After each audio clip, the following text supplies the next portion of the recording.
Merhaba, kanalımıza hoş geldiniz.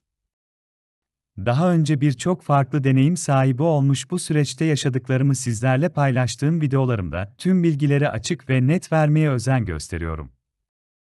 Bugün sizlere YouTube ile para kazanma yöntemlerini anlatacağım.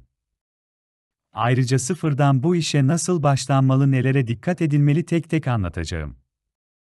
Aslında sizler gibi daha bu işe ilk başladığımda ben de her şeyi internetten araştırdım, videolar izledim. Ama fark ettim ki aslında izlediğim videoların büyük çoğunluğu ilgi çekici ve izlenme almak için. Öncelikle belirteyim, bu video size biraz sıkıcı gelebilir. Ancak YouTube'da her şey en baştan başlıyor. Bunların başında öncelikle bir Gmail hesabı açıp YouTube öyle giriş yapıyorsunuz. Sonrasında da ayarlar kısmında yer alan kısma gelip öncelikle burada kanal isminizi oluşturup kanalımızı açıyoruz. Oldu, kanalımızı açtık, şimdi ne yapacağız?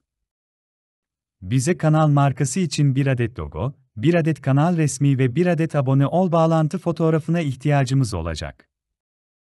Bunlarla ilgili bilgi isterseniz lütfen aşağıda yorumlarda belirtin. Tamam, bunları da hazırladık. Şimdi sağ üstte yer alan 3 noktaya tıklayıp YouTube Stüdyo'ya tıklayıp oradan çıkan ekranda markalama ve kanal bilgileri olan tüm kısımları doldurup kanalımızı video yüklemesi için hazır hale getiriyoruz. Şimdi yine bir karar zamanı, biz ürün satan, tanıtım yapan bir kanal mı olacağız, yoksa video üreten ya da müzik üreten bir kanal mı? Bunlara karar vereceğiz.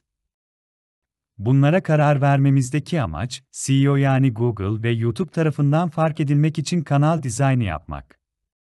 Şimdi hepsine karar verdik, örneğin müzik kanalı yapacağız. Bunun için müziğe dayalı içerikler hazırlarken, hem altyazı hem de açıklama kısmında şarkı sözlerinin bir bölümü gibi içerikleri içinde barındıran açıklamalar çabuk fark edilip hızlı izlenmenizi sağlayacak. Ki biz bunları yaptık, videolarda yüklüyoruz. Ne zaman para kazanacağız? Öncelikle yeni kanalların 4000 saat ve 1000 abone şartı olduğunu artık hepimiz biliyoruz. Ancak bunların da doğal yolla olması gerekiyor. Çünkü bu işlemleri kanalımızı açmadan YouTube'da gerçek kişiler tarafından detaylı incelenmekte.